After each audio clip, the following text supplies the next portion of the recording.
Hello, എല്ലാവർക്കും നമസ്കാരം. നമസ്കാരം. നമ്മുടെ കലബല പോഡ്കാസ്റ്റിൻ്റെ 2ാമത്തെ എപ്പിസോഡിലേക്ക് എല്ലാവർക്കും സ്വാഗതം. സ്വാഗതം.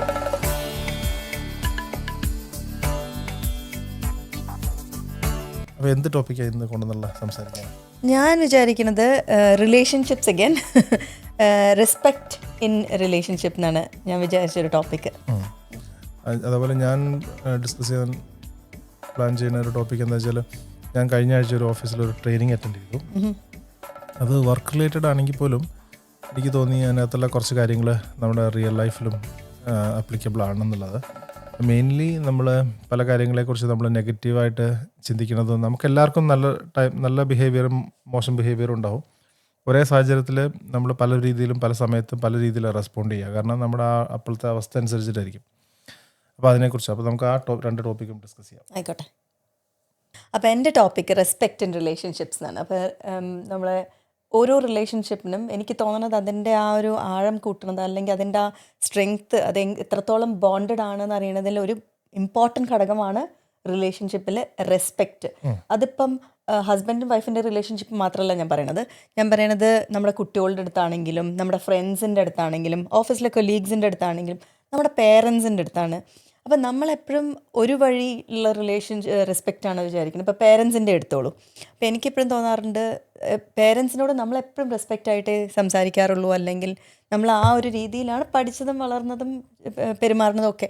പക്ഷേ എപ്പോഴെങ്കിലും ആലോചിച്ചിട്ടുണ്ടോ, നമ്മൾ അവരിങ്ങട് അതിപ്പോൾ ആരായാലും, ഏത് പേരൻസ് ആയാലും അവരിങ്ങട് നമ്മുടെ അടുത്ത് പെരുമാറുമ്പോൾ ആ റെസ്പെക്റ്റ് തരുമ്പോൾ നമുക്ക് എത്ര സന്തോഷമാണ് അല്ലേ? അപ്പോൾ അത് ഭയങ്കര ഇമ്പോർട്ടൻ്റ് ആണെന്ന് ഞാനെപ്പോഴും ആലോചിക്കാറുണ്ട്. അല്ലാണ്ട് ഒരു വഴി മാത്രം. ഇപ്പം നമ്മൾക്ക് കുട്ടികളുണ്ട്, നമ്മൾ പേരൻസ് ആയപ്പോഴാണ് നമുക്കറിയണം നമ്മൾ എത്രത്തോളം കുട്ടികളുടെ ഓരോ പറയണ അവരുടെ കാര്യങ്ങൾക്ക് എത്രത്തോളം വില കൽപ്പിക്കുമ്പോൾ, ആ റെസ്പെക്റ്റോടെ നമ്മൾ കേൾക്കുമ്പം, അപ്പം അവർക്ക് എത്ര അത് അവർക്ക് എത്ര സന്തോഷം ഉണ്ടാക്കുന്നുണ്ട്, അല്ലെങ്കിൽ അവരുടെ കോൺഫിഡൻസിനൊക്കെ. കാരണം ബൂസ്റ്റ് ചെയ്യണം.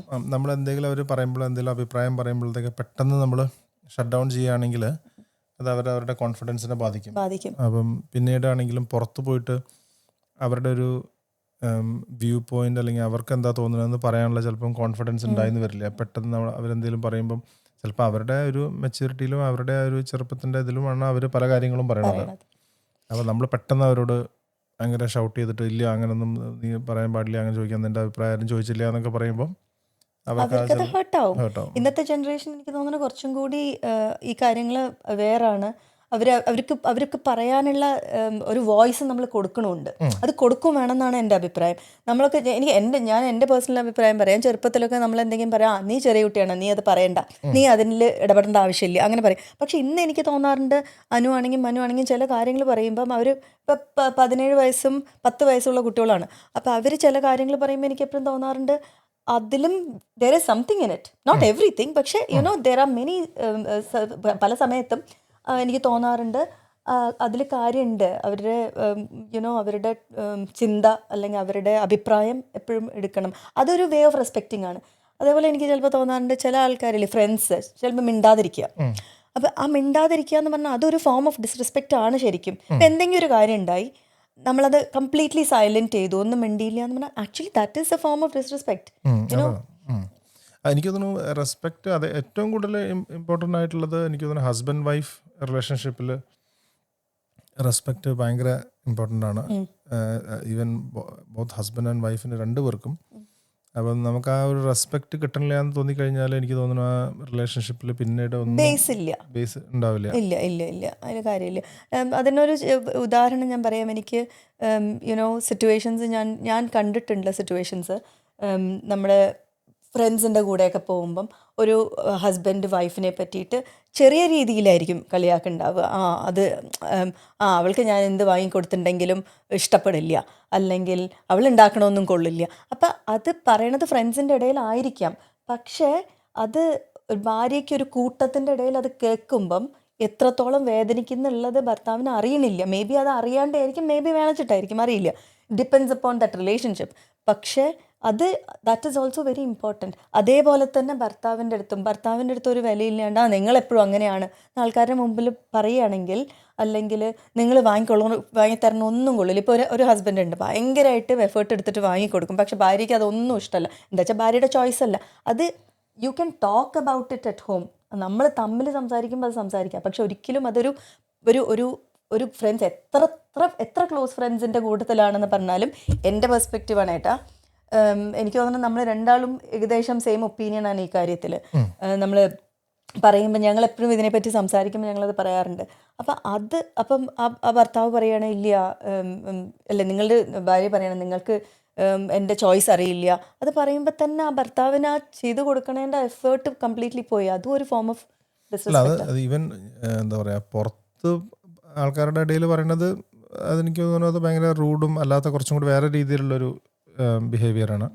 പക്ഷേ ഈവൻ വീട്ടിലകത്ത് തന്നെ ഒരു കാര്യം ഒരാളോട് പറയണമെങ്കിൽ ഭയങ്കര ഡിസ്റെസ്പെക്റ്റോട് കൂടി പറഞ്ഞു കഴിഞ്ഞാൽ, ബഹുമാനം ഇല്ലാതെ പറഞ്ഞു കഴിഞ്ഞാൽ അത് പിന്നീട് ഒരിക്കലും പിന്നെ ബന്ധം എന്താ പറയുക, പിന്നീട് അത് തിരിച്ചു കൊണ്ടുവരാൻ കുറച്ച് പാടാണ്. പ്രത്യേകിച്ചും ഇപ്പം നിങ്ങൾക്കൊരു കഴിവില്ലാത്ത ഒരാളാണ്, നിങ്ങളെപ്പോഴും എന്താ പറയുക ഫെയിൽ ആവുന്ന ഒരാളാണ്, അങ്ങനത്തെ കാര്യങ്ങളൊക്കെ പറയുക. അല്ലെങ്കിൽ വേറെ ആരുടെയെങ്കിലും കമ്പയർ ചെയ്യുക. കുട്ടികളുടെ മുമ്പിൽ റെസ്പെക്റ്റ് ഇല്ലാതെ സംസാരിക്കുക. കാരണം കുട്ടികളുടെ മുമ്പിൽ കോൺട്രഡിക്റ്റ് ചെയ്തിട്ടോ അല്ലെങ്കിൽ റെസ്പെക്റ്റ് ഇല്ലാതെ സംസാരിച്ചു കഴിഞ്ഞാൽ അത് കുട്ടികളെ അഫക്റ്റ് ചെയ്യും. കുട്ടികൾ വിചാരിക്കും അത് നോർമലാണ്, അത് അങ്ങനെ റിപ്പീറ്റഡ് ആയി കാണുമ്പോൾ. അപ്പം നമ്മൾ കാണിച്ചു കൊടുക്കണം. ഞാൻ എപ്പോഴും പറയുന്ന കാര്യമാണ് വീട്ടിൽ, ഏട്ടനറിയാം, നമ്മൾ ഒരിക്കലും ഉപദേശിക്കണതല്ല കുട്ടികൾ പഠിക്കണത്, നമ്മൾ കാണിക്കണതാണ് കുട്ടികൾ പഠിക്കുന്നത്. അത് സത്യമാണ്. നമ്മുടെയൊക്കെ കേസിൽ ശരിക്കും അതാണ് സത്യം. നമ്മളങ്ങനെ ഉപദേശിച്ച് കൊടുക്കണതൊന്നും അല്ല അവർ പഠിച്ചിട്ടുള്ളത്. നമ്മൾ എങ്ങനെയാണോ പെരുമാറുന്നത് അത് കണ്ടിട്ടാണ് കുട്ടികൾ ശരിക്കും അത് മിമിക് ചെയ്യുന്നുണ്ട് പല ഇൻസ്റ്റൻസസിലും, അല്ലേ? അതെ. പിന്നീട് എനിക്ക് തോന്നുന്നു കുട്ടികൾ പക്ഷേ കുറച്ചും കൂടി സ്മാർട്ടാണ്. കുട്ടികളിപ്പോൾ നമ്മളൊരു കാര്യം ചെയ്യണത് അവർക്ക് ഇഷ്ടമല്ല എന്ന് തോന്നിക്കഴിഞ്ഞാൽ, ഇപ്പോൾ അച്ഛനും അമ്മയോട് പിന്നെ ബഹുമാനമില്ലാതെ സംസാരിക്കാൻ കണ്ടു കഴിഞ്ഞാൽ ഒരു പരിധിവരെ അവർ ചിലപ്പോൾ അത് പഠിക്കും. അതായത് അപ്പോൾ അമ്മയ്ക്ക് ഉണ്ടാവുന്ന വിഷമം കണ്ടിട്ട് അവർ പഠിക്കും, ഞാനിനി വലുതാകുമ്പോൾ ഇങ്ങനെ ചെയ്യില്ല എന്ന് പഠിക്കുന്ന കേസുണ്ട്. പക്ഷെ അതല്ലല്ലോ റൈറ്റ് വേ ഓഫ് തിങ്കിങ്. നമ്മളൊരു അറ്റ്മോസ്ഫിയർ, നമ്മളൊരു വീട് എന്നുള്ള ഒരു അറ്റ്മോസ്ഫിയറിൽ അവർക്ക് ഏറ്റവും എത്രത്തോളം നമ്മൾ ആരും പെർഫെക്റ്റ് അല്ല, ഒരു പേരൻസും എല്ലാവരും പഠിച്ച് വരികയാണ്. അപ്പം നമ്മുടെ അമ്മമാരും അച്ഛന്മാരുടെയും ഒക്കെ ഒരുപാട് കാര്യങ്ങൾ നമുക്കറിയാം, അവരെന്തൊക്കെ ഫ്ലോസ് ഉണ്ട്, എന്തൊക്കെ നല്ലതുണ്ട്, അതൊക്കെ നമ്മൾ പറയാറുണ്ട്. പക്ഷെ ഞാൻ പറയണത് ഒരു പേരൻസും പെർഫെക്റ്റ് അല്ല. ബട്ട് നമ്മൾ എന്താ ട്രൈ ചെയ്യണമെന്ന് വെച്ചാൽ നല്ലൊരു റെസ്പെക്റ്റ്ഫുൾ അറ്റ്മോസ്ഫിയർ എൻവയൺമെൻറ്റ് ഉണ്ടാക്കുക എന്നുള്ളതാണ്. അതിന് ചെയ്യേണ്ടത് നമ്മളുടെ ഫ്രണ്ട്സിൻ്റെ അടുത്ത്, നമ്മുടെ കൊളീഗ്സിൻ്റെ അടുത്തൊക്കെ നന്നായിട്ട് പെരുമാറുന്നത്, പേരൻസിൻ്റെ അടുത്ത് എല്ലാവരുടെ അടുത്തും നന്നായി പെരുമാറുന്നത് അവർ കണ്ടിട്ട് വളരുക എന്നുള്ളതാണ്. കൊളീഗ്സിൻ്റെ ഒരു എക്സാമ്പിൾ പറയാനുണ്ടോ ഏട്ടന്? അത് ഓഫീസിലാണെങ്കിലും എനിക്ക് തോന്നിയിട്ടുണ്ട്, നമ്മൾ റെസ്പെക്റ്റോട് കൂടിയിട്ട് സംസാരിച്ച് കഴിഞ്ഞാൽ എനിക്ക് തോന്നുന്നു, പ്രത്യേകിച്ച് UK വർക്ക് ചെയ്യുമ്പം അങ്ങനത്തെ ഇൻസ്റ്റൻസസ് കുറവാണ്. അല്ല എവിടെയാണെങ്കിലും അത് ഡിപ്പെൻഡിങ് ചെയ്യുന്ന ആൾക്കാരാണ്, അല്ലാതെ കൺട്രി ഡിപ്പെൻഡ് ചെയ്തിട്ടല്ല. പക്ഷേ ഇവിടെയൊക്കെ കുറച്ചും കൂടി അങ്ങനത്തെ ബുള്ളിങ്ങും അങ്ങനത്തെ കാര്യങ്ങൾക്കൊക്കെ കുറച്ചും കൂടി ഒരുപാട് റൂൾസും റെഗുലേഷൻസും ഒക്കെ ഉണ്ടോണ്ടും HR അങ്ങനത്തെ കാര്യങ്ങളൊക്കെ ഇടപെടണോണ്ടും അത് കുറവാണ്. പക്ഷേ എന്താണ്, ഇപ്പം നമുക്കൊരു കാര്യം പിന്നെ ഓഫീസിൽ നടക്കണമെങ്കിലും അല്ലെങ്കിലും നമ്മൾ ഇപ്പോൾ എത്ര ജൂനിയർ ആയിട്ടുള്ള ആൾക്കാരാണെങ്കിൽ പോലും അവർ വന്നു കഴിയുമ്പം, ഇപ്പോൾ എനിക്കറിയാം കുറേ ഗ്രാജുവേറ്റ് പ്രോഗ്രാമിലൊക്കെ കുറച്ച് യൂണിവേഴ്സിറ്റിയിൽ നിന്നൊക്കെ വരുന്ന സ്റ്റുഡൻസൊക്കെ ജോയിൻ ചെയ്യുമ്പം അവർ വളരെ സ്മാർട്ടും അവർ ഭയങ്കര പെട്ടെന്ന് കാര്യങ്ങൾ പഠിക്കുന്ന ആൾക്കാരുമാണ്. അവർക്ക് വേണ്ടത് വെച്ചാൽ നമ്മുടെ എക്സ്പീരിയൻസ് ഷെയർ ചെയ്യുക, നമ്മുടെ ഇൻഡസ്ട്രി ആയിട്ടുള്ള ഇൻഫർമേഷൻസ് അവരോട് ഷെയർ ചെയ്യുക, അങ്ങനെ അവർ എന്താ പറയുക മെൻറ്റർ ചെയ്യുക എന്നുള്ളതാണ്. പക്ഷെ നമ്മൾ അവർ ഭയങ്കര ജൂനിയർ ആണെന്നുള്ളതോട് തീരെ റെസ്പെക്റ്റ് ഇല്ലാതെ സംസാരിച്ച് കഴിഞ്ഞാൽ, അല്ലെങ്കിൽ അങ്ങനത്തെ നമ്മൾ ആ രീതിയിൽ അവരോട് പെരുമാറി കഴിഞ്ഞാൽ അത് നല്ലൊരു എൻവയോൺമെൻ്റ് അല്ല വർക്ക് ചെയ്യാൻ. അതിപ്പോൾ ആരോടാണെങ്കിലും, അത് നമ്മളെ റിപ്പോർട്ട് ചെയ്യുന്ന ആൾക്കാരാണെങ്കിലും ശരി, നമ്മൾ എന്താ പറയുക സീനിയർ മാനേജ്മെൻറ്റിനോടാണെങ്കിലും ശരി, ആരോടാണെങ്കിലും റെസ്പെക്റ്റ് വളരെ ഇമ്പോർട്ടൻ്റ് ആണ്. അതെ, എന്ത് ജോലി ചെയ്യണോ അല്ലെങ്കിൽ ഏത് തലത്തിൽ നിങ്ങൾ വർക്ക് ചെയ്യണമെന്നല്ല, നമ്മൾ എല്ലാവരുടെ അടുത്തും ഒരേപോലെ. അപ്പം അതാണ് എൻ്റെ ഇന്നത്തെ റെസ്പെക്റ്റ് ഇൻ വേരിയസ് റിലേഷൻഷിപ്സ്. അപ്പോൾ എൻ്റെ ടോപ്പിക്ക്, ഞാൻ കഴിഞ്ഞ ആഴ്ച ഓഫീസിൽ പോകുന്നത് വളരെ കുറവാണ്, ഞാൻ വർക്ക് ഫ്രം ഹോം ആയതുകൊണ്ട്. പക്ഷേ കഴിഞ്ഞ ആഴ്ച ഒരു ട്രെയിനിങ് ഉണ്ടായിരുന്നു. അപ്പോൾ അക്കൗണ്ടബിലിറ്റി, നമ്മൾ എങ്ങനെ അക്കൗണ്ടബിൾ ആവണം എന്നുള്ളതിനെക്കുറിച്ചൊക്കെയുള്ള ട്രെയിനിങ് ആയിരുന്നു. പക്ഷേ അതിനകത്ത് എനിക്ക് സ്ട്രൈക്ക് ചെയ്ത ഒരു കാര്യം എന്താ വെച്ചാൽ, നമ്മുടെ പലപ്പോഴും നമ്മൾ പല കാര്യങ്ങളോടും പ്രതികരിക്കുന്നത് ചിലപ്പോൾ നെഗറ്റീവായിട്ടായിരിക്കും. കൂടുതൽ സമയം ചിലപ്പോൾ നമ്മൾ പോസിറ്റീവായിട്ടായിരിക്കും സമീപിക്കുന്നുണ്ടാവാം. പക്ഷേ ചില കാര്യങ്ങൾ നമ്മൾ റെസ്പോണ്ട് ചെയ്യുന്നത് നെഗറ്റീവായിട്ടിരിക്കും. അപ്പം ഒരു എക്സാമ്പിൾ പറയാം. ഇപ്പോൾ ഒരാൾക്ക് ഒരു ഇമെയിൽ അയച്ചു. ഇപ്പം നമ്മുടെ അല്ലാത്ത കോണ്ടെക്സ്റ്റിൽ പറയുകയാണെങ്കിൽ, നമ്മൾ ഒരാൾക്കൊരു വാട്സപ്പിലൊരു മെസ്സേജ് അയച്ചു, എന്തെങ്കിലും കാര്യം ചോദിച്ചിട്ട്, അയാൾ ചിലപ്പോൾ ആ മെസ്സേജ് തുറന്നു നോക്കിയിട്ടുണ്ടാവില്ല. നമ്മൾ വേണമെങ്കിൽ രണ്ടാമത് ഒരു പ്രാവശ്യം കൂടെ അയച്ചു. കഴിഞ്ഞപ്പോൾ എന്നിട്ടും അതിനൊരു മറുപടി തന്നില്ല. അയാൾ വേറെ സ്ഥലത്തൊക്കെ ചിലപ്പം ബിസി ആയിട്ട് നടക്കണ കാണുകയും ചെയ്യാം. അപ്പോൾ നമ്മൾ ഇനീഷ്യലി നമ്മളെന്താ വിചാരിക്കുക, ഏറ്റവും ആദ്യം നമ്മൾ ചിന്തിക്കാൻ ശ്രമിക്കുക, നെഗറ്റീവായിട്ട് ചിന്തിക്കുകയാണെങ്കിൽ നമ്മൾ ആദ്യം ചിന്തിക്കുക അയാൾ ഭയങ്കര റൂഡായിട്ടാണ് എന്നോട് പെരുമാറുന്നത്, എന്നോട് എന്തോ ദേഷ്യമുണ്ട്, അതുകൊണ്ടാണ് എനിക്ക് അതിനുള്ള മറുപടി തരാത്തത്. പക്ഷെ ചില സമയത്ത് നമ്മൾ പിന്നെ അത് ഫോളോ അപ്പും ചെയ്യില്ല. നമ്മുടെ മനസ്സിനുള്ളിൽ അങ്ങനത്തെ ഒരു രീതിയിലേക്ക് നമ്മൾ അതിനെ വെക്കും. അതിന് പകരം നമ്മൾ ചിലപ്പോൾ അവിടെ അയാളോട് നേരിട്ട് ഒന്ന് ഫോൺ ചെയ്തിട്ട്, അല്ലെങ്കിൽ നേരിട്ട് കാണാൻ പറ്റുന്ന ഒരാളെ നേരിട്ട് കണ്ടിട്ട് അത് നമ്മൾ സംസാരിക്കുകയാണെങ്കിൽ ചിലപ്പോൾ അത് അയാൾ പോയിക്കൊണ്ടിരിക്കുന്നത് കംപ്ലീറ്റ്ലി ഡിഫറെൻ്റ് ആയ ഒരു സാഹചര്യത്തിൽ കൂടെ ആയിരിക്കും. അതുകൊണ്ടായിരിക്കും ചിലപ്പോൾ റെസ്പോണ്ട് ചെയ്യാത്തത്. ഇപ്പോൾ ഓഫീസിലും അത് ബാധകമാണ്. ഇപ്പോൾ നമുക്ക് ഒരാളോട് ഇമെയിൽ അയച്ചു, 2 പ്രാവശ്യം ഇമെയിൽ അയച്ചു, അയാൾ അതിന് റെസ്പോണ്ട് ചെയ്തില്ല. അപ്പം നമ്മൾ എന്നിട്ട് ബാക്കിയുള്ളവരോടൊക്കെ പറഞ്ഞടക്കാമെന്ന് വിചാരിച്ചു. അതൊരു നെഗറ്റീവ് ബിഹേവിയർ. കണ്ടില്ലേ, അയാൾ റെസ്പോണ്ട് ചെയ്യുന്നില്ല, അതുകൊണ്ടാണ് ഈ പ്രൊജക്റ്റ് ഡിലേ ആവുന്നത്, അല്ലെങ്കിൽ ഇത് നടക്കണില്ല എന്നൊക്കെ പറയണം. ചിലപ്പോൾ അയാൾ ഇരിക്കുന്നത് ചിലപ്പം അടുത്ത ഫ്ലോറിലായിരിക്കും. അല്ലെങ്കിൽ അയാളെ ഒന്ന് നേരിട്ട് പിന്നെ ഇമെയിൽ അയക്കാതെ ജസ്റ്റ് ഒന്ന് ഏതെങ്കിലും മെസ്സേജിങ് ആപ്പിൽ മെസ്സേജ് അയക്കുക, അല്ലെങ്കിൽ നേരിട്ട് വിളിക്കുകയോ ചെയ്യുകയാണെങ്കിൽ ചിലപ്പോൾ അയാൾക്കത് പെട്ടെന്ന് മനസ്സിലാവും, ചിലപ്പോൾ അയാളെ ഹെൽപ്പ് ചെയ്യും. അയാൾ വേറെ പല കാര്യങ്ങളും കൊണ്ട് ബിസി ആയിരിക്കാം. അപ്പോൾ പിന്നെ അതുപോലെ തന്നെ ഒരു ബിഹേവിയറാണ് നമ്മൾ പല കാര്യങ്ങൾക്കും ബ്ലെയിം ചെയ്യുക. അതിപ്പോൾ ഓഫീസിലാണെങ്കിലും ശരി, നമ്മുടെ പേഴ്സണൽ ലൈഫിലാണെങ്കിലും. ഇപ്പം നമ്മുടെ ഒരു കരിയറിൽ നമ്മൾ ഇപ്പോൾ ചില കുട്ടികളെ കാണാം, അവർ വലുതായിട്ട് അവർ വിചാരിച്ച രീതിയിൽ എത്തിയില്ലെങ്കിൽ അവർ പറയണം, ഇല്ല ഇത് ഞാൻ ഇവിടെ എത്താത്തതിൻ്റെ മെയിൻ കാരണം പാരൻസാണ്. പാരൻസ് എനിക്ക് കറക്റ്റ് സമയത്ത് ഈ കോഴ്സിന് ആ കോഴ്സിന് വിട്ടില്ല, അല്ലെങ്കിൽ ഇതിന് വിട്ടില്ല, അല്ലെങ്കിൽ ഞാൻ ഇതാണ് പറഞ്ഞത് അതിന് വിട്ടില്ല എന്നൊക്കെ പറഞ്ഞിട്ട് നമ്മൾ കംപ്ലയിൻറ്റ് ചെയ്യുക. അല്ലെങ്കിൽ പറയാം, ഞാൻ സക്സസ്ഫുൾ ആയില്ല കാരണം എനിക്ക് നിങ്ങളാരും ആ സമയത്ത് എനിക്ക് എൻ്റെ ബിസിനസ്സിൽ ഇൻവെസ്റ്റ് ചെയ്തില്ല, അങ്ങനെ അല്ലെങ്കിൽ ഇതിൻ്റെ കാരണം എൻ്റെ വീട്ടിലെ ബാക്കിയുള്ള സാഹചര്യമായിരുന്നു, അതുകൊണ്ടാണ് എനിക്ക് പഠിക്കാൻ പറ്റുന്നത്, അല്ലെങ്കിൽ അതുകൊണ്ടാണ് എനിക്ക്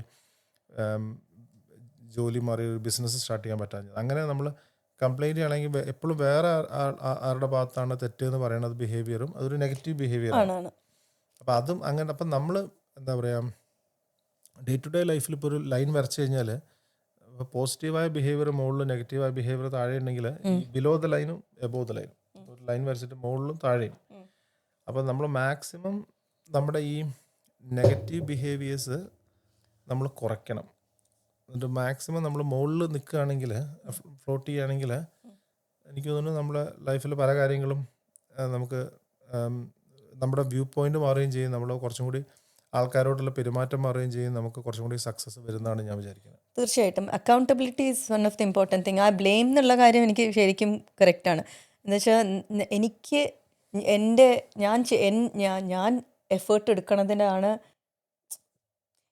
എഫേർട്ട് എടുക്കണതിലാണ് കാര്യം എന്നുള്ളത് മനസ്സിലാക്കാണ്ട് എല്ലാം പണ്ട് അച്ഛനും അമ്മയും ചെയ്ത തെറ്റ്, വേറെ ആൾക്കാർ ചെയ്തു തെറ്റ്, അങ്ങനെ പറയണത് ഒരു ഭയങ്കര ബ്ലെയിം കൾച്ചർ തന്നെയാണ്. അത് ഭയങ്കര എനിക്ക് തോന്നുന്നില്ല, അതൊരു നെഗറ്റീവ് ക്യാരക്ടർ തന്നെയാണ്. പക്ഷെ ഇതൊക്കെ നമ്മൾ വെച്ചാൽ പലപ്പോഴും നമ്മുടെ ഡേ ടു ഡേ ലൈഫിൽ പല സാഹചര്യം കൊണ്ടും ഇപ്പം ഹസ്ബൻഡും വൈഫും എന്തെങ്കിലും ഒരു കാര്യം ചോദിക്കുമ്പോൾ ചിലപ്പോൾ നമ്മൾ റെസ്പോണ്ട് ചെയ്യുന്ന രീതി ചിലപ്പോൾ നെഗറ്റീവ് ആയിരിക്കാം. അതൊക്കെയാണ് ശരിക്കും പറഞ്ഞാൽ നമ്മുടെ അടുത്തുള്ള ആൾക്കാരുടെ അടുത്ത് ചില സമയത്തൊക്കെ നമ്മൾ നെഗറ്റീവായിട്ടൊക്കെ പെരുമാറുന്നത് അത് പല സാഹചര്യം കൊണ്ട് ചിലപ്പോൾ അങ്ങനെയൊക്കെ ഉണ്ടായിക്കൊണ്ട് അല്ലെങ്കിൽ പിന്നെ നമ്മൾ പ്രിറ്റൻഡ് ചെയ്യാവില്ലേ? അതെ പ്രിറ്റൻഡ് ചെയ്യാൻ പാടില്ല. പക്ഷെ അത് എപ്പോഴും ആ ബിഹേവിയർ നമ്മൾ കോൺഷ്യസ് ആവുക വേണം. നമ്മൾ മാക്സിമം അങ്ങനത്തെ ബിഹേവിയർ കുറച്ച് കഴിഞ്ഞാൽ എനിക്ക് തോന്നുന്നു എല്ലാവരുടെ ലൈഫിലും കുറച്ചും കൂടി ഹാപ്പിനെസ്സും കാര്യങ്ങളും ഉണ്ടാവും. നമ്മൾ തന്നെ ഒന്ന് എലിവേറ്റഡ് ആവും. എനിക്ക് തോന്നുന്നു ഇപ്പൊ പുതിയ എല്ലാവരും പറയണ ഒരുപാട് ബുക്സും ഒരുപാട് ആൾക്കാർ ടോക്ക് ചെയ്യുന്ന ഒരു മെയിൻ കാര്യമാണ് നമ്മുടെ ബ്രെയിൻ റീവയറിംഗ് എന്ന് പറയുന്നത്. അപ്പം നെഗറ്റീവ് എന്തെങ്കിലും വരികയാണെന്ന് വെച്ചാൽ you can consciously hold that thought, എന്നിട്ട് പറയാം ഇല്ല ഇനി ആ തോട്ട് വേണ്ട എന്നുള്ളത്. അത് കറക്റ്റാണെന്ന് എനിക്ക് തോന്നാറുണ്ട്. എന്താ വെച്ചിട്ടുണ്ടെങ്കിൽ എനിക്ക് തന്നെ ഞാൻ കുറച്ചും കൂടി എപ്പോഴും നെഗറ്റിവിറ്റി ഇൻക്ലിനേഷൻ ഉള്ള ഒരാളാണ്. എന്താ വെച്ചിട്ടുണ്ടെങ്കിൽ ആദ്യം എന്തെങ്കിലും ഒരു കാര്യം ഉണ്ടായിട്ടുണ്ടെങ്കിൽ ഞാൻ അതിൻ്റെ നെഗറ്റീവ് ഭാഗത്തേക്കാണ് പോവുക. അപ്പോൾ ഏട്ടൻ എൻ്റെ അടുത്ത് പറയാറുണ്ട് പല പ്രാവശ്യവും, അങ്ങനെ എന്തിനാ ചിന്തിക്കണേ എന്നുള്ളത് അല്ലേ. അപ്പം ആ ഒരു കാര്യത്തിൽ എനിക്ക് തോന്നുന്നു ബ്രെയിൻ റീവയറിംഗ് എന്നുള്ളത് ശരിക്കുള്ള ഒരു യു ക്യാൻ ഡു ഇറ്റ്. നിർബന്ധമായിട്ടും നമുക്ക് തന്നെ പറയാം നമ്മളുടെ അടുത്ത് അതല്ല, അങ്ങനെയല്ല ചിന്തിക്കേണ്ടത്, അല്ലെങ്കിൽ ഇൻവെൻച്വലി പതുക്കെ അത് ചെയ്ത് നമ്മൾ ആ ഒരു പോസിറ്റിവിറ്റിയിലേക്ക് വരും. അതിന് മെയിൻ കാരണം എന്താ വെച്ചാൽ നമ്മളെ എല്ലാവരും കുട്ടികളായിട്ട് ജനിച്ചു വളർന്നു വരുന്ന സാഹചര്യത്തിൽ നമ്മുടെ ആ സമയത്തുള്ള അറ്റ്മോസ്ഫിയർ എന്താണോ, നമ്മൾ ജനിച്ച് വളർന്ന ആ സാഹചര്യം എന്താണോ, അതിനനുസരിച്ചിട്ടാണ് നമ്മൾ പലതും പഠിക്കുക, നമ്മൾ അതിനനുസരിച്ചാണ് റെസ്പോണ്ട് ചെയ്യാൻ പഠിക്കുന്നത്. നമ്മൾ ആരെങ്കിലും പെട്ടെന്ന് ബ്ലെയിം ചെയ്യണമെങ്കിൽ നമ്മൾ അതിനെ ഡിഫെൻഡ് ചെയ്യാൻ വേണ്ടി ശ്രമിക്കും. അപ്പം അത് നമ്മുടെ ഒരു ബിഹേവിയറിന്റെ ഭാഗമായി മാറും. അപ്പൊ അങ്ങനെയാണ് നമ്മുടെ ക്യാരക്ടർ ഇതാവേണ്ടത്. പക്ഷെ അതൊക്കെ നമുക്ക് മാറ്റാവുന്നതേ ഉള്ളൂ. അതാണ് നമുക്ക് അത് അറിഞ്ഞിട്ട് നമ്മളത് ഉൾക്കൊണ്ട് കറക്റ്റാണ്, ഇത് എൻ്റെ ശരിയുള്ള ക്യാരക്ടർ അല്ല, ഇത് നല്ലതല്ല എന്ന് പറഞ്ഞിട്ട് അത് മാറ്റുമ്പോഴാണ് we become a better person അല്ലേ. അതേപോലെ ഇന്നാളെ നമ്മളുടെ വീട്ടിലുണ്ടായ ഒരു കാര്യം എന്താ വെച്ചിട്ടുണ്ടെങ്കിൽ, എനിക്ക് രാവിലെ എണീക്കുക, ചിട്ടയോടെ പല കാര്യങ്ങളും ചെയ്യുക. അപ്പോൾ ഈയിടെയായിട്ട് കുറേ ഉഴപ്പാണ്. അപ്പം അത് ചെയ്യാതിരിക്കുമ്പോൾ ഞാൻ എന്നെ സെൽഫ് ബ്ലെയിം ചെയ്യാൻ തുടങ്ങും. അപ്പം ഞാൻ അക്കൗണ്ടബിലിറ്റി എടുക്കാത്തൊരു കാര്യം ഞാൻ പറയാം, അല്ലെങ്കിൽ ബ്ലെയിം ചെയ്ത കാര്യം, രണ്ടും ഇന്റർലിങ്ക്ഡ് ആണെന്ന് എനിക്ക് തോന്നുന്നു. അപ്പോൾ ഞാൻ ഒരു കാര്യം ചെയ്തതെന്ന് വെച്ചിട്ടുണ്ടെങ്കിൽ, കുറേ ഇത് എൻ്റെ എക്സസൈസും എൻ്റെ ഒരു ഡെയിലി റൂട്ടീൻ നടക്കാതെ അപ്പോൾ ഞാൻ ഒരു ദിവസം ഏട്ടനെ വിളിച്ചിരുത്തിയിട്ട് എൻ്റെ അടുത്ത് പറഞ്ഞു, ഞാനിതൊന്നും ചെയ്യണില്ല, എന്നെ മോട്ടിവേറ്റ് ചെയ്യാത്തതുകൊണ്ടാണ്, ഏട്ടൻ മോട്ടിവേറ്റ് ചെയ്യാത്തതുകൊണ്ടാണ് ഞാൻ ചെയ്യാത്തതെന്ന്. പക്ഷേ ഏട്ടൻ എന്തിനാ എന്നെ മോട്ടിവേറ്റ് ചെയ്യണം? ഓക്കെ, ഞാനിതിനെ നല്ലോണം ബ്ലെയിം ചെയ്തുകൊണ്ടിരുന്നു. ഏട്ടൻ എന്നെ ചെയ്യാത്തതുകൊണ്ടാണ്, രാവിലെ എന്നെ വിളിക്കാത്തതുകൊണ്ടാണ്, എന്തിനാ ഏട്ടൻ എന്നെ വിളിക്കേണ്ട ആവശ്യം? ശരിക്കും ദാറ്റ് ഈസ് എൻ്റെ റെസ്പോൺസിബിലിറ്റിയാണ്. എനിക്ക് ചെയ്യേണ്ട കാര്യം എനിക്ക് ചെയ്യാം. ഞാൻ ചെയ്തുകൊണ്ടിരുന്നതായിരുന്നു. പക്ഷേ due to whatever reasons അത് പക്ഷെ ഒരാൾ എപ്പോഴും റിമൈൻഡ് ചെയ്യാനും സപ്പോർട്ട് ചെയ്യാനും മോട്ടിവേറ്റ് ചെയ്യാനും ഉണ്ടെങ്കിൽ നല്ലതാണ്. പക്ഷെ ഈ എത്ര മോട്ടിവേറ്റ് ചെയ്ത് കഴിഞ്ഞാലും ഒരാൾക്ക് ആ ഡിസിപ്ലിൻ വരാതെ ഇതൊന്നും മാറാൻ പോകുന്നില്ല. അപ്പം പിന്നെ മാത്രമല്ല, നമ്മൾ ഭയങ്കരമായിട്ട് നമ്മളെ മുകളിൽ ഹാർഷായി ആവേണ്ട കാര്യമില്ല. നമ്മളിപ്പം പിന്നെ എന്താ പറയുക, നമുക്ക് ഒരുപാട് കാര്യങ്ങൾ നമ്മൾ സെറ്റ് ചെയ്ത് വെച്ച് ഇപ്പം നമ്മൾ ഈ ന്യൂ ഇയർ റെസൊല്യൂഷനൊക്കെ സമയത്ത് ഉണ്ടാവുന്ന പ്രശ്നം അതാണെന്ന് വെച്ചാൽ, നമ്മൾ ഈ വർഷം മുതൽ ഈ ആഴ്ച മുതൽ ഞാൻ ഇങ്ങനെ ചെയ്യാൻ പോകണമെന്ന് 10 കാര്യങ്ങളൊക്കെ നമ്മൾ ലിസ്റ്റ് ചെയ്ത് വെച്ച് കഴിഞ്ഞാൽ ചിലപ്പം നടക്കില്ല. ഓരോരോ ചെറിയ ചെറിയ കാര്യങ്ങൾ, ഈ ഹാബിറ്റ്, നമുക്ക് അതിനെക്കുറിച്ച് വേറൊരു ദിവസം സംസാരിക്കാം. ഹാബിറ്റും ഒരു നമ്മുടെ ഇപ്പോഴുള്ള നമുക്കിപ്പം നമുക്ക് ലൈഫിലുള്ള നെഗറ്റീവായിട്ടുള്ള ഹാബിറ്റ്സിനെ മാറ്റിക്കഴിഞ്ഞാൽ തന്നെ നമ്മൾ ഭയങ്കര സക്സസ്ഫുൾ ആവും. അതായത് പോസിറ്റീവ് ഒരു ഹാബിറ്റ് കൊണ്ടുവരിക എന്നുള്ളത് ഭയങ്കര ബുദ്ധിമുട്ടാണ്. അതുകൊണ്ടാണ് ഈ ഇപ്പോൾ ആൽക്കഹോൾ അഡിക്ഷൻ ആണെങ്കിലും ഗാംബ്ലിംഗ് ആണെങ്കിലും ഇതൊക്കെ ഹാബിറ്റ് കൊണ്ട് ഉണ്ടാവേണ്ടതാണ്. ഒരു ഹാബിറ്റ് നമ്മുടെ റൂട്ടീനിൽ വന്നു കഴിഞ്ഞാൽ അത് ബ്രേക്ക് ചെയ്യുക എന്ന് പറഞ്ഞാൽ ഭയങ്കര ബുദ്ധിമുട്ടാണ്. നമ്മുടെ ബ്രെയിൻ അങ്ങനെ വയർ ചെയ്തില്ല. അപ്പോൾ എന്തെങ്കിലും ഒരു ചെറിയൊരു കാര്യം ചെയ്യുക, ആ ചെറിയ കാര്യം ഒരു 21 ഡേയ്സോ അങ്ങനെ എത്ര ദിവസം ചെയ്ത് കഴിഞ്ഞാൽ അത് പിന്നെ നമുക്കത് ഭാഗമാവും. പിന്നെ അത് ചെയ്യാതിരിക്കാനാണ് നമുക്ക് ബുദ്ധിമുട്ടാവുക. അപ്പോൾ അങ്ങനത്തെ പോസിറ്റീവായുള്ള ഹാബിറ്റ്സ് ലൈഫിൽ കൊണ്ടുവരിക എന്നുള്ളതാണ് ഏറ്റവും വലിയ സക്സസ് ആവാനുള്ള ഏറ്റവും വലിയ കാര്യം. അതെ. എന്നിട്ട് അക്കൗണ്ടബിലിറ്റി നമ്മുടെ അവനവൻ്റെ. അപ്പം എനിക്കെന്നെ മനസ്സിലായി, ഞാനാണ് ചെയ്യേണ്ടത്, അല്ലാണ്ട് ഏട്ടനും ചെയ്യേണ്ട. ശരിയാണ്, ഒരു ചെറിയ പുഷ് തന്നിട്ടുണ്ടെങ്കിൽ നല്ലതാണ്. എന്താ നീ രാവിലെ എണീച്ചിട്ട് ചെയ്യാത്തേ, എപ്പോഴും ചെയ്യണതാണല്ലോ, അങ്ങനെ പറയുമ്പോൾ നമുക്കൊരു മോട്ടിവേഷനാണ്. അപ്പോൾ അതും നല്ലതാണ് ആക്ച്വലി. അപ്പോൾ ഇത് ഞാൻ തന്നെ അക്കൗണ്ടബിലിറ്റി എടുത്തു. ഞാൻ എന്നിട്ട് ഏട്ടൻ്റെ അടുത്ത് പറഞ്ഞു, ശരിയാണ്, ഏട്ടനല്ല ബ്ലെയിം ചെയ്യേണ്ടത്, ഏട്ടനല്ല ഇതിൽ ബ്ലെയിം ചെയ്യേണ്ടത്, ഇറ്റ് ഈസ് എൻ്റെ റെസ്പോൺസിബിലിറ്റി. എന്നിട്ട് ഞാൻ കുറച്ച് ഈ പറഞ്ഞ പോലെ ബ്രേക്ക് ഡൗൺ ചെയ്ത് ചെറിയ ചെറിയ കാര്യങ്ങൾ ഇപ്പോൾ ചെയ്യാണ്, എൻ്റെ റൂട്ടീനിലേക്ക് തിരിച്ചു വരാൻ വേണ്ടിയിട്ട്. എന്താ വെച്ചാൽ എനിക്ക് എൻ്റെ റൂട്ടീൻ ചെയ്യുമ്പം ഞാൻ ഹാപ്പിയാണ്. അതാണ് ഏറ്റവും ഇമ്പോർട്ടൻറ്റ്. ഓക്കെ, അപ്പോൾ നമ്മൾ ഇന്ന് 2 ടോപ്പിക്ക് ഡിസ്കസ് ചെയ്തു. ഇത് നമുക്ക് നമ്മുടെ ലാസ്റ്റ് സെഗ്മെൻറ്റിൽ നമ്മൾ ഉദ്ദേശിക്കുന്നത് വെച്ചാൽ, നമ്മൾ രണ്ടുപേരും ഈ ആഴ്ചയിൽ എന്തെങ്കിലും ഒരു റെക്കമെൻഡേഷൻ വെച്ചാൽ, നമ്മൾ ഇപ്പം അത് ഒരു മൂവി ആയിരിക്കാം, നെറ്റ്ഫ്ലിക്സ് സീരീസ് ആയിരിക്കാം, എന്ത് വേണമെങ്കിലും ആവും. ഇപ്പം നമ്മൾ പുറത്ത് പോയി ടേസ്റ്റ് ചെയ്ത് എന്തെങ്കിലും ഒരു പുതിയ കാര്യം പറയാനുണ്ടെങ്കിൽ അതെന്തായിരിക്കും ഈ ആഴ്ചയോ? നമ്മൾ ഈ ഞായറാഴ്ച, കഴിഞ്ഞ ഞായറാഴ്ച ഞങ്ങൾ ഒരു പുതിയ തലപ്പാക്കട്ട് ബിരിയാണി ഉണ്ടാക്കി. അതൊരു പുതിയ ബിരിയാണി സീരീസിൻ്റെ തുടക്കമായിട്ടാണ് നമ്മൾ ചെയ്തത്. അപ്പോൾ എല്ലാവർക്കും ബിരിയാണി ഭയങ്കര ഇഷ്ടമാണ്. എനിക്ക് തോന്നുന്നു നാട്ടിലല്ല, പൊതുവെ എല്ലാവർക്കും ബിരിയാണി എന്ന് പറഞ്ഞാൽ വലിയ ഇഷ്ടമാണ്. അപ്പോൾ നമ്മൾ വിചാരിച്ചു ഒരു ബിരിയാണി സീരീസ് ഉണ്ടാക്കാൻ. അങ്ങനെ ആദ്യമായിട്ട് നമ്മൾ ഡിണ്ടിക്കൽ തലപ്പാക്കട്ട് ബിരിയാണി ഉണ്ടാക്കി. അപ്പം അത് കഴിഞ്ഞിട്ട് ഞങ്ങൾ ഇന്നോവേറ്റീവായിട്ട് അതിൻ്റെ മസാല വെച്ചിട്ട് തന്നെ കറി ഉണ്ടാക്കിയാലോ എന്നൊക്കെ തീരുമാനിച്ചിട്ടുണ്ടായിരുന്നു. അപ്പം അതാണ് ഫ്ലേവറാണ്. കൽപ്പാസി എന്ന് പറഞ്ഞ സാധനം. അപ്പം അതാണ് എൻ്റെ ഒരു റെക്കമെൻഡേഷൻ. അത് അടിപൊളിയാണ്. ആരെങ്കിലും ട്രൈ ചെയ്തിട്ടില്ലെങ്കിൽ ശരിക്കും ചെയ്യണം. ഞങ്ങൾ റെസിപ്പി പെടാം എന്തായാലും. പക്ഷേ ഭയങ്കര ഈസിയാണ്. നമ്മുടെ നാട്ടിലെ ബിരിയാണിയുടെ അത്ര ബുദ്ധിമുട്ടില്ല, പെട്ടെന്ന് ഉണ്ടാക്കുകയും ചെയ്യാം. ബിരിയാണി എന്നുള്ള സംഭവത്തിൻ്റെ കാര്യം എന്ന് വെച്ചാൽ, എല്ലാവർക്കും അവരുടേതായ ഒരു ഇഷ്ടപ്പെട്ട ബിരിയാണി ഉണ്ടായിരിക്കും. അപ്പോൾ അതാണ് എല്ലാവർക്കും ഇഷ്ടമാവുക. ഇപ്പം എന്നെ സംബന്ധിച്ചോളം എനിക്ക് ഏറ്റവും ഇഷ്ടമുള്ള ബിരിയാണി മലപ്പുറത്ത് കിട്ടുന്ന ബിരിയാണിയാണ്. മലബാർ ബിരിയാണി. അതിനകത്ത് തന്നെ കുറച്ച് വ്യത്യാസം ഉണ്ടെങ്കിലും മലബാർ ബിരിയാണി. പക്ഷേ ഇപ്പം കേരളത്തിൻ്റെ മുകളിലേക്ക് പോവുകയാണെങ്കിൽ ചില ആൾക്കാർക്ക് എനിക്ക് തോന്നുന്നു ഇപ്പം പൈനാപ്പിളൊക്കെ ഇട്ട് കുറച്ച് എസൻസ് ഒക്കെ ഇട്ടുള്ള കുറച്ച് ഫ്രൈഡ് ആയിട്ടുള്ള ചിക്കൻ ബിരിയാണി, അതാണ് ഇഷ്ടമുള്ള ആൾക്കാർ ഇഷ്ടംപോലെ ഇട്ട്. അപ്പം അതേപോലെ Hyderabad biryani one of the best ബിരിയാണിയാണ്, അത് എനിക്ക് എന്നെ ഭയങ്കര കൊണ്ട് ഇഷ്ടമാണ്. ഉണ്ടാക്കിക്കുക അതന്നെ. അതേപോലെ റാവുത്തർ, പാലക്കാട് റാവുത്തർ ബിരിയാണി ഉണ്ട്, അത് ഞാൻ പിന്നെ കഴിച്ചിട്ടില്ല. ലക്നൗ ബിരിയാണി ഉണ്ട്, അപ്പോൾ ഒരുപാട് പിന്നെ വെറൈറ്റി. ആമ്പൂർ ചിക്കൻ ബിരിയാണി ഉണ്ട്. അപ്പോൾ ഒരുപാട് ടൈപ്പ് ബിരിയാണി ഉണ്ട്. അപ്പം എല്ലാവർക്കും അവരവരുടെ ബിരിയാണി വളരെ പേഴ്സണലാണ്, അവർക്ക് അതാണ് ഏറ്റവും ബെസ്റ്റ് എന്ന് പറയും. പക്ഷെ നമുക്ക് നല്ലൊരു ബിരിയാണി എവിടെയെങ്കിലും പോയി കഴിച്ച് നമുക്ക് ആ ഫ്ലേവർ കിട്ടിയില്ലെങ്കിൽ നമുക്ക് ഭയങ്കര വിഷമമാവും. അതെ, അതുകൊണ്ട് നമുക്ക് തന്നെ നമുക്ക് വീട്ടിലുണ്ടാക്കിയിട്ട് എല്ലാം ഒന്ന് എല്ലാ ട്രൈ ബിരിയാണിയും ചെയ്യണം. ഒന്ന് ട്രൈ ചെയ്യാം. ഓക്കെ, എൻ്റെ ഈ ആഴ്ചത്തെ റെക്കമെൻഡേഷൻ ഞാൻ വളരെ യാദൃശ്ചികമായിട്ട് പ്ലാൻ ചെയ്യാതെ, ഞാൻ ഒറ്റയ്ക്കാണ്, ഞാനും ജോബിനും വേറെ കുറച്ച് ഫ്രണ്ട്സും കൂടി, ഷംജിത് ഭായി ഒക്കെ കൂടി ഒരു മൂവിക്ക് പോയി. മൃദുലയ്ക്ക് വരാൻ പറ്റിയില്ല, മോളുടെ മോളുടെ എക്സാം. എക്സാം ആണ്. ഇപ്പം ഞാൻ ഇവിടുന്ന് അധികം എവിടെയും പോവാറില്ല. അപ്പം പ്രിൻസ് ആൻഡ് ദ ഫാമിലി, നമ്മുടെ ദിലീപ് ഏട്ടൻ്റെ പടം പോയി കണ്ടു. എനിക്ക് അങ്ങനെ വലിയൊരു എക്സ്പെക്ടേഷൻ ഒന്നും, കാരണം ലാസ്റ്റ് കണ്ട ദിലീപിൻ്റെ മൂവീസ് ഒന്നും നമ്മളായ ഒരു, കാരണം ദിലീപിൻ്റെ മൂവീസൊക്കെ എപ്പോഴും നമുക്ക് കണ്ട് ചിരിക്കാൻ പറ്റുന്ന മൂവീസാണല്ലോ. ഇപ്പം മീശ നമ്മുടെ മാധവനാണെങ്കിലും, ടു കുട്ടികൾക്ക് കൺട്രീസ്, കുട്ടികൾക്ക് തന്നെ വലിയ ഇഷ്ടമാണ്. ഇപ്പം കുട്ടികൾക്ക് എന്ത് ഇഷ്ടമാണെന്ന് അറിയാം. 2 കൺട്രീസ് ഒക്കെ, എത്ര പ്രാവശ്യം അല്ലെങ്കിൽ കണ്ടിട്ടുണ്ട്. മൈ ബോസ് അല്ലേ, മൈ ബോസ്, മൈ ബോസ് ഒക്കെ അയ്യോ, എത്ര പ്രാവശ്യം ഇവിടെ കണ്ടുള്ളത്. ഈവൻ ആ Jack and Jack and Daniel. ഡാനിയലോ, ആ മൂവിയൊക്കെ എത്ര പ്രാവശ്യം, അതൊക്കെ പൊട്ടിയ പടം. എന്നാൽ തന്നെ ഇവിടെ സ്ഥിരം ആ മൂവി കാണാം. അപ്പം എനിക്ക് എന്തോ ഒരു ദിലീപിന് ആ ഒരു കഴിവുണ്ട് ആൾക്കാരെ കയ്യിലെടുക്കാൻ, ചിരിപ്പിക്കാനുള്ള. പക്ഷെ ആ ഇപ്പോഴത്തെ ആ കോമഡികളൊക്കെ ഇപ്പോൾ ഔട്ട്ഡേറ്റഡ് ആയി, ആൾക്കാർക്ക് അധികം ഇഷ്ടമല്ല എന്നൊക്കെ പറയണത് ആൾക്കാരുണ്ട്. പക്ഷേ ഈ മൂവി എനിക്ക് ഭയങ്കരമായിട്ട് ഇഷ്ടപ്പെട്ടു. ഞാൻ ശരിക്കും ജെന്യൂനായിട്ട് ഞാൻ തിയേറ്ററിൽ നിന്നിട്ട് ചിരിച്ചു. നല്ലോണം ചിരിച്ചു. ഏട്ടൻ വന്നുടനെ പറഞ്ഞത് എന്താ വെച്ചാൽ ഒരുപാട് ചിരിക്കാനുണ്ട്, അപ്പോൾ എന്തായാലും കാണണം. അപ്പോൾ ഇനിയിപ്പോൾ ഞാൻ ഒ ടി ടിയിൽ വരാൻ വെയിറ്റ് ചെയ്യണം. അപ്പോൾ എനിക്ക് തോന്നുന്നു ഒരു 60-70% ടൈം ചിരിക്കാനുണ്ട്. പിന്നെ അവസാനം ആകുമ്പോഴത്തേക്ക് കുറച്ച് ഓവർ ഇമോഷൻസും കാര്യങ്ങളൊക്കെ ഉണ്ടെങ്കിൽ പോലും ആ മൂവി എനിക്ക് ഭയങ്കരമായിട്ട് ഇഷ്ടപ്പെട്ടു. അപ്പോൾ എനിക്ക് തോന്നുന്നു അശ്വന്ത് കോക്കിൻ്റെ റിവ്യൂലൊക്കെ ഭയങ്കര നെഗറ്റീവായിട്ടാണ് അത് കൊടുത്തുള്ളത്. പക്ഷേ ആൾക്കാർ, എനിക്ക് അശ്വന്ത് കോക്കിന് ഭയങ്കര ഇഷ്ടമാണ്. അശ്വന്ത് കോക്കിൻ്റെ റിവ്യൂസൊക്കെ ഞാനുമായിട്ട് ഭയങ്കര അലൈൻഡ് ആയിട്ട് എനിക്ക് തോന്നിയിട്ടുണ്ട്. പക്ഷേ ഈ മൂവിയിൽ എനിക്ക് എനിക്ക് പ്രിൻസ് ആൻഡ് ഫാമിലി എനിക്ക് ഭയങ്കരമായിട്ട് ഇഷ്ടപ്പെട്ടു. അപ്പോൾ അത് ഞാനൊന്ന് ഈ ആഴ്ച റെക്കമെൻഡ് ചെയ്യുന്ന മൂവിയാണ് പ്രിൻസ് ആൻഡ് ദ ഫാമിലി. അപ്പോൾ ഈ കഴിഞ്ഞ 2 ആഴ്ച നമ്മൾ കുറച്ച് ഡിസ്റ്റർബ്ഡ് ആയിട്ടായിരുന്നു, നമ്മുടെ ഇന്ത്യ പാക് വാർ കാരണം. അപ്പോൾ ഞങ്ങളൊക്കെ നാട്ടിൽ പോകാൻ ഇരിക്കുകയായിരുന്നു ജൂലൈയിൽ, ഏട്ടനും മോളും കൂടിയിട്ട്. അതും ഞങ്ങൾ വെയിറ്റ് ചെയ്യുമോ, ടിക്കറ്റ് ബുക്ക് ചെയ്യണോ എന്നൊക്കെ പേടിച്ചിരിക്കുകയായിരുന്നു. പിന്നെ ഒരുപാട് ഫ്രണ്ട്സും ഫാമിലിയും ഒക്കെ പോകുന്നുണ്ടായിരുന്നു. അപ്പോൾ ഞങ്ങളും ടെൻഷനായിട്ടിരിക്കുന്നു. അതേപോലെ നമ്മുടെ നാട്ടുകാർ, നമ്മുടെ ഇന്ത്യക്കാർ, ലോകമെമ്പാടുമുള്ള ഇന്ത്യക്കാരൊക്കെ വറീഡായിരിക്കുന്ന ഒരു സമയമായിരിക്കും. അത് ഭയങ്കര ഡിസ്റ്റർബ്ഡ് ആയിരുന്നു. ഇന്ത്യ വാർ എന്ന് പറയുന്നത് ഫുൾ ബ്ലോൺ ഔട്ട് വാറിലേക്ക് പോയില്ല, അത് വലിയൊരു ഭാഗ്യമാണ്. അതാണ്.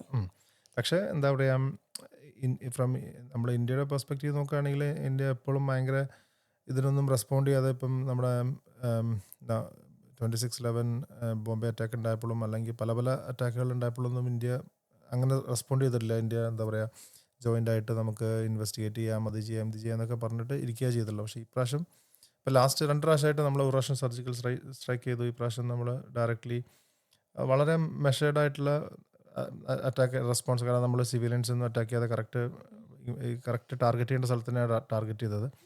പക്ഷേ എന്താ പറയുക, ഈ സിറ്റുവേഷൻ എന്ന് പറഞ്ഞാൽ കുറച്ച് നമുക്ക് ടെൻസ്ഡായ സിറ്റുവേഷനാണ്. പ്രത്യേകിച്ച് നമ്മൾ ഇന്ത്യയിൽ ഇരിക്കുമ്പോഴും അത് ടെൻഷൻ തന്നെയാണ്. എസ്പെഷ്യലി നമ്മുടെ നോർത്ത് ഈസ്റ്റേൺ ബോർഡർ ആയിട്ടുള്ള സ്റ്റേറ്റ്സിന് ഭയങ്കര ടെൻഷനുള്ള കാര്യമാണ്. അതെ, നമുക്ക് സൗത്തിൽ അത്ര ഇല്ലെങ്കിൽ കൂടി നമ്മൾ ഓരോരുത്തരെയും നമ്മൾ മാനസികമായിട്ട് കാരണം പെഹൽഗാം അറ്റാക്ക് ഉണ്ടായ സമയത്ത് തന്നെ നമ്മളെല്ലാവരും മാനസികമായിട്ട് നമ്മളത് ഭയങ്കരമായിട്ട് അത് ഫീൽ ചെയ്തൊരു കാര്യമായിരുന്നു. അതെ, ആ മലയാളി ഫാമിലി.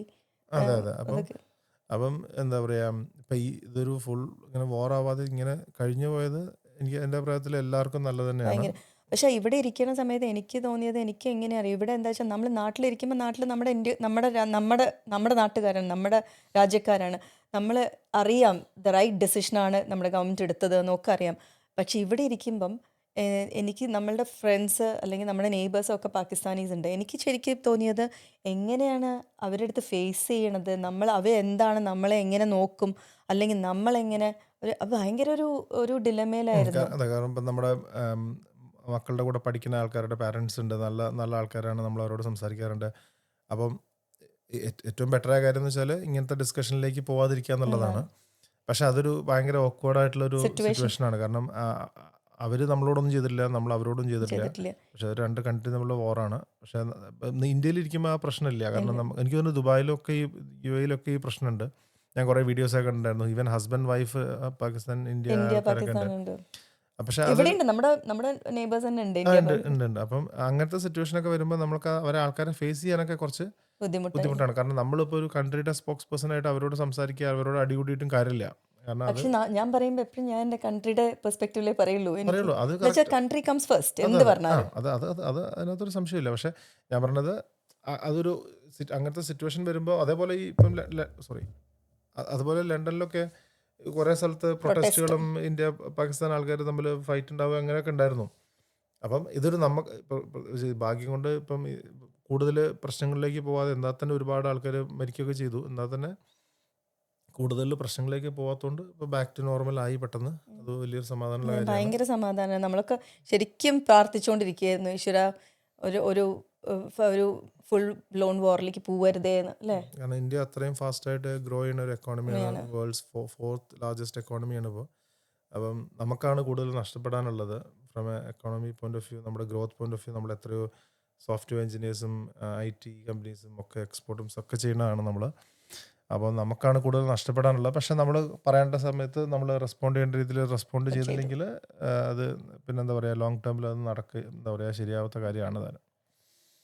അപ്പോൾ എന്തായാലും അത് കഴിഞ്ഞു പോയതുകൊണ്ട് വലിയ സന്തോഷവും സമാധാനവും ഉണ്ട്. അതെ, എന്നിട്ട് നമ്മൾ ടിക്കറ്റും ബുക്ക് ചെയ്തു നാട്ടിലേക്ക്. ഞാനല്ല കേട്ടോ. അപ്പം അങ്ങനെയാണ്. അപ്പം നമ്മൾ ഇനി വീക്ക്ലി എന്താ പറയുക പ്ലാൻ വീക്ക്ലി പോഡ്കാസ്റ്റ് ആണ്. ഇതേപോലെ ഇൻട്രസ്റ്റിംഗ് ആണെന്ന് തോന്നുന്നു. അപ്പം ഇൻട്രസ്റ്റിംഗ് ആയിട്ടുള്ള ടോപ്പിക് കൊണ്ട് ഞങ്ങൾ വരാം. അപ്പോൾ അതേപോലെ നിങ്ങൾക്ക് എന്തെങ്കിലും സ്പെസിഫിക്കലി എന്തെങ്കിലും ടോപ്പിക്ക് ഡിസ്കസ് ചെയ്യണമെന്നുണ്ടെങ്കിൽ തീർച്ചയായിട്ടും പറയൂ, നമുക്ക് ആ ടോപ്പിക്കിൽ ഡിസ്കസ് ചെയ്യാം. അതേപോലെ ഇൻട്രസ്റ്റിംഗ് ആയിട്ടുള്ള ഗസ്റ്റ് ഉള്ള സമയത്ത് ഗസ്റ്റിനെ നമുക്ക് കൊണ്ടുവന്നിട്ട് അവരോട് നമുക്ക് അവരുടെ ലൈഫ് ജേർണീസും എക്സ്പീരിയൻസും അവരുടെ ലേണിങ്സൊക്കെ നമുക്കും പഠിക്കാം.